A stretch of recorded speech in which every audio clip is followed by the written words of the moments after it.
Thanks for tuning in to Look Before You Speak. And today we have a real treat. We have an artist joining us whose work is in the collection at the Missoula Art Museum, and she'll be joining us here shortly. Maryann Bonjorni is a professor of drawing and painting at the University of Montana. We're thrilled that she's going to be joining us today. And this piece has been in the collection for some time, and we're going to find out more about it. And thanks for tuning in today. Thank you for tuning in, and we're so thankful the Missoula Art Museum has opened up their vault and this piece from the collection. And we're here with the artist, Maryann Bonjorni. As I mentioned, we're thrilled to have the artist with us today. And look at this piece and find out more about this piece just by looking at it. And remember, this is a program where we're setting aside our judgments about art, and we're trying to learn more about art. So I want to turn this over to Maryann. Maryann's our guest artist today. Hello, and thank you, Steve. And I want to thank the audience for tuning in, and thank ma'am for this opportunity to speak about my work. And so can you tell us a little bit about yourself? Like, how did you first start doing art? And how did I get to this point? Yeah, just briefly, can you? I mean, I think artists get that question a lot. Like, but in many ways, I think artists are kind of come out of the womb and look around at the world and say, "This is a crazy place. I have a different way of looking at the world than maybe the people I'm growing up with." Right, and that was definitely my narrative. Right. I grew up in the suburban expanse where if I looked to my left, it was suburbia, then urban, and if I looked to my right, it was farms and ranches and agriculture. And I grew up in a situation where I could participate in both of those activities. However, my grandparents on both sides had earned their living in agriculture, and so I eventually, as an adult, gravitated towards trying to find out more about family and their traditions, and what was life for grandma and grandpa and great grandma and grandpa.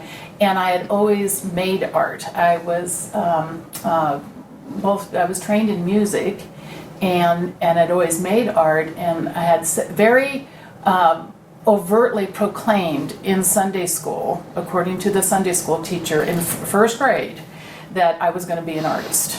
So I guess it's been with me. And to be real frank, I started out in architecture. I wanted to construct things, and I think that when you look at a piece like this, you can see the architectonic qualities. I love to build, and I like things of scale.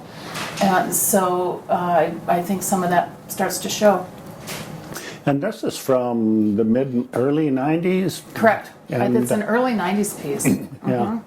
And as you mentioned, this has some pretty good size to it. It's probably Heft, 7 feet by 5 feet. And would you refer to it as an assemblage? I refer to this as a 2D construction. In other words, it's primarily two-dimensional, and I was trained as a painter, so I was trained in the tradition of foreground, middle ground, background, shadows, line quality, paint, value, hue. Frame. Yeah, frame. I was trained in that tradition of painting and drawing, and I was trained in that way. However, my predisposition is to build, and so this is a melding of that, where the constructed qualities and the straight two-dimensional qualities fuse together. I think we should mention this has been up at the museum, and it's actually traveled quite a bit and been in other exhibitions throughout the state. And so we're really fortunate the museum has allowed us to come down here in part of their intake room to view this piece. And what's the title of the work? Legged Mercury. Okay. And that's Leg''D, Okay. Mercury. Okay. And how did you begin on something like this that's so large? Do you begin by doing writing words down, sketches? It's almost if you could imagine a circle, and on that circle, on this circle in my studio, the studio practice circle, there might be terms, there might be stories, there might be objects. There are found pieces like the painting up here, and the prosthesis and the horse leg. These are found elements versus the carving end, which is my hand. And on that circle are all of these elements. When I go into the studio, I have them all there, and I begin. And I usually begin with a surface or an object. Either the object determines the scale of the piece, the environment it's to exist in, or the whatever I have in terms of surfaces. So it's not unlike me to build several surfaces at once and then go in and start figuring out what exactly I want to say with that. I think as the viewers approach this, and as we're learning how to approach a painting and read a painting, we need to remember to set aside the emotional aspect and just begin to identify what the elements are in front of us. And I'm trying to set aside those emotions because I'm not going to say, how much I like the work. So setting aside the likes and dislikes, but beginning to identify what it is.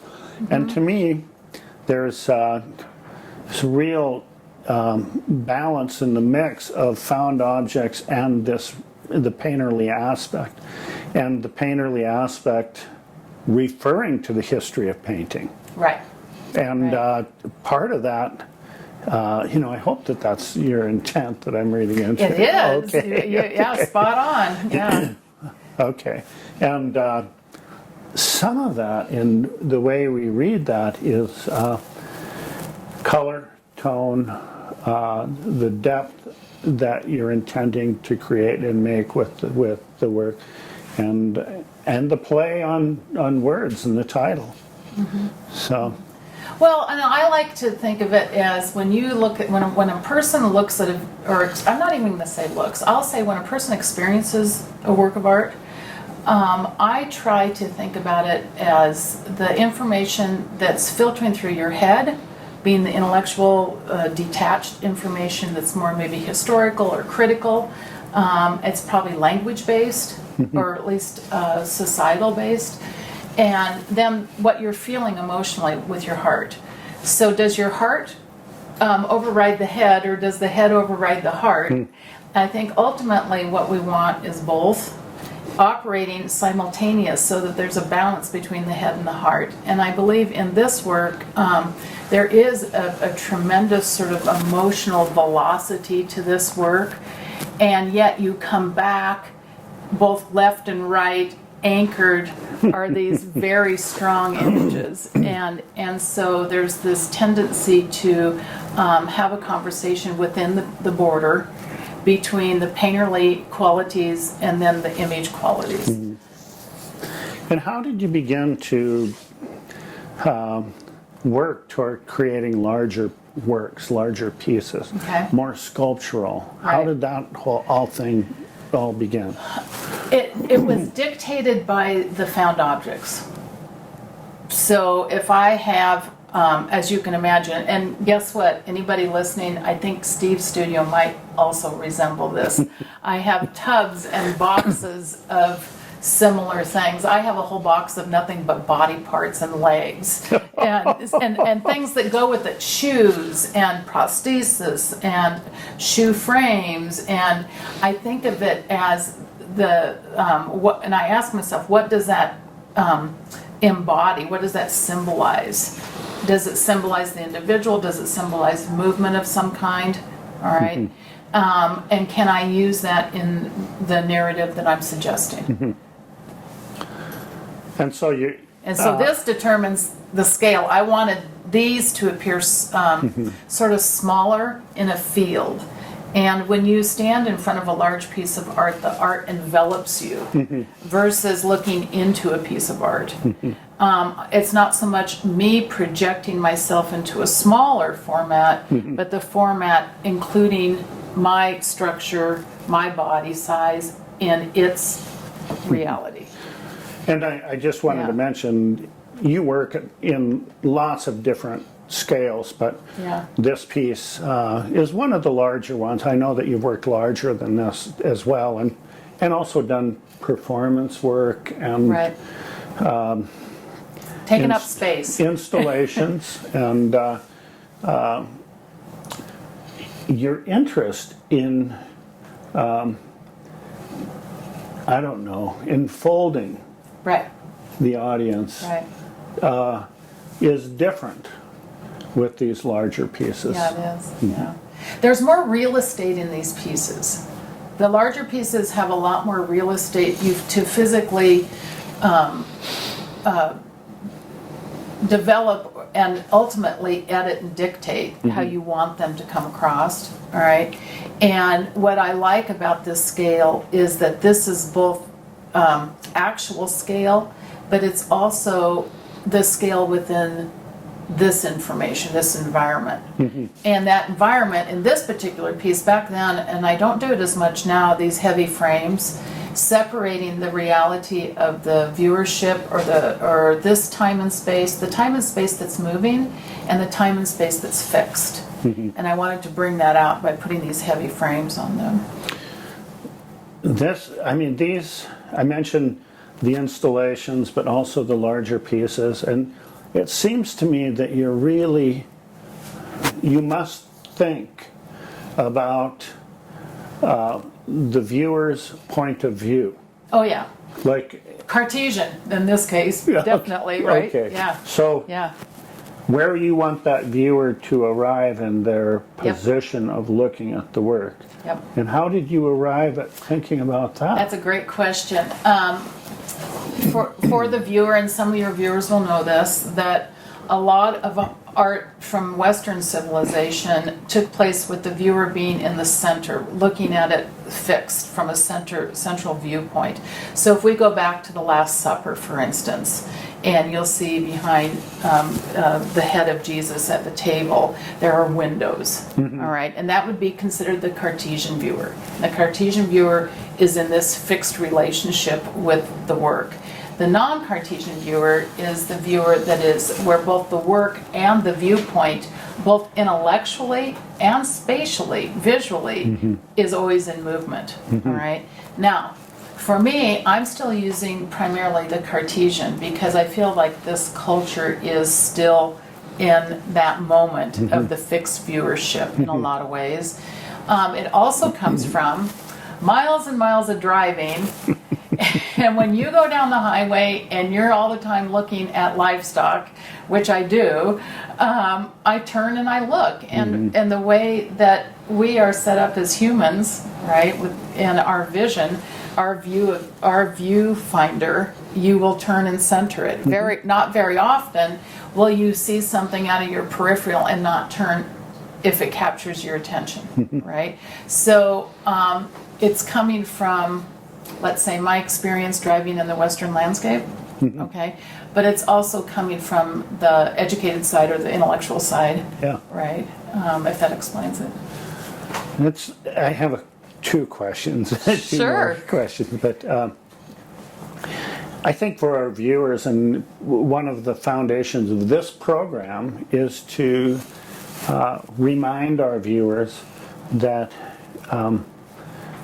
art exists even in smaller communities such as ours, and that the avant-garde exists everywhere, even in very small places.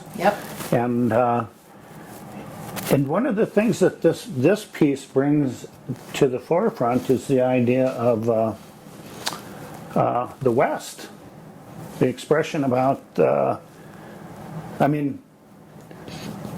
that's me reading that into it and knowing that you... That's because you're a Westerner, Steve. You live in this area. And I think many times, you know, it's really unfortunate that in the West we've grown up with a romanticism that is really Right. powerful. Yeah. And this has romanticism in it, but is also very realistic. Yeah. It is about now and the That's right. time now. And so anyway, Like, how do I work with all those variables? Okay, I'm gonna give this a whirl. All right. Okay. When you're I'm understanding when you refer to the romantic, let's call it the romantic story or narrative of the American West. A lot of times that's caught in our perceptions of the history of the West. All right, vis-a-vis the settling of the West or the expansion or Western expansion. All right, and I think that what I try to do is fold that trajectory into my work and utilize it, and at the same time I'm challenging it. So I'm rarely in a precipice between challenging the thing that I'm actually utilizing to communicate. And so it's a very tricky balance between the two. These pieces, my work takes me a long time. I have to fanoodle it a lot to sort of trust it to do what it's supposed to do. Now, if somebody was not a fan of contemporary art, all right, they would still look at this, and I think that a common reaction that I have received from viewers is that every element in here looks familiar, but not the combination, not the shared space. Like, they all know that's a horse leg, and gee whiz, what did you cover it with? And this is a prosthesis, and that those are wings, and that this is from the late 20s, early 30s, you had a lot of these prints that tipped the hat towards the Pacific Rim. All right, and this would have been a common genre painting in the house. So what happens in my work is I try to take that narrative and give it a different spin. One that says, yes, I am what I am, but I'm also asking, what can I be? can you just, and maybe some artists don't mind doing this, but some do, but can you talk about 2 or 3 artists that have influenced you? Oh boy, sure, absolutely. In alphabetical order? Actually, I'm going to go chronologically. Okay. All right. I was 19 years old, and I walked into the Portland Art Museum, and this is why I want to tip the hat to museums too. You have no idea how important it is for young people who maybe didn't have access to contemporary art or access to museums to be able to walk in free and see something. Well, I have $20 to my name, and I want to be an artist, and I'm in Portland. I'm 19 years old, and I walked in and saw one of Rauschenberg's wall pieces that was approximately 50-some feet long. Remember those textile pieces? Yeah. And I came unglued. I fell in love. I didn't know what it was, but all the things were familiar, and I think I spent an hour in front of that piece. Yeah. Okay, and that was very important to me to see that. The other thing was, for me, Fra Angelico. When I walked in to the monastery in Italy and saw the Fra Angelicos, and I saw these beautifully crafted figures with gold leaf and fresco, and they had speak bubbles, and I got to think a lot about narrative. Right? They do. Yeah. They're at the feet of Jesus with speak bubbles, Yeah. and Mary Magdalene are, like, what do we do now? And it's this wonderful moment when you get to see original works of art that the culture, the society has been built upon, right? And so a lot of those types of pieces, early works, played when I got to actually physically stand in front of them. And then the other part, once again, is to not throw out that narrative that I grew up with, and maybe you did too. I have my grandfather's picture of the wolf on the snowy bench looking down at the cabin at night with the smoke coming up. How many versions of that do we have?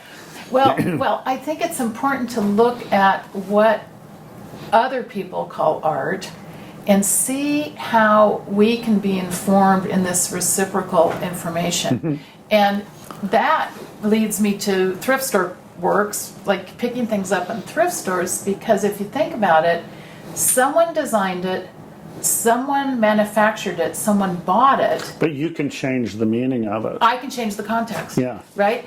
And then they discarded it, and then I picked it up. So Yeah, it's yeah, gone yeah. through this incredible Sure. kind of path, and then I can recontextualize it. So I do use recontextualization. Yeah. That's great. Well, we can certainly see Rauschenberg in here. Yeah. That's, and for me, just sidetracking a Yeah. little bit, I remember at 12 seeing a room full of Brancusis. And, There you go. And you're just going, Yep. what is this stuff? And Yep. my aunt, who was with me, said, well, there's nothing in this room. And I was going, what?